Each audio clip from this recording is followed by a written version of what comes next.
Hello.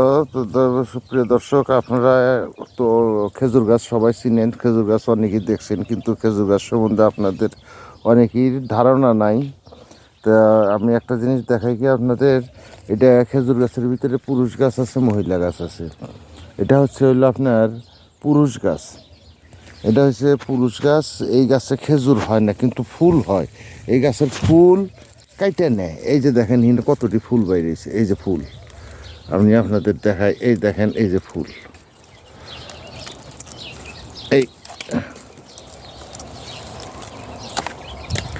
এই যে ভিতরে ফুল, ভিতরে ফুল এই একটা আছে, ওই একটা আছে।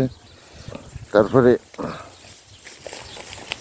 দেখেন এই গাছের ভিতর দিয়ে, এই গাছের পেটের ভিতর দিয়ে গাছ জ্বালাইছে, সেই গাছের আবার ফুল ধরছে। এই যে দেখেন, এই যে এটা কাইটে নিতে হবো, এটা কাইটে নিয়ে তারপরে ওই মহিলা গাছের ফুলে লাগাই দেখেন কতটি গাছ জ্বালাইছে। এই একটা, দুইটা,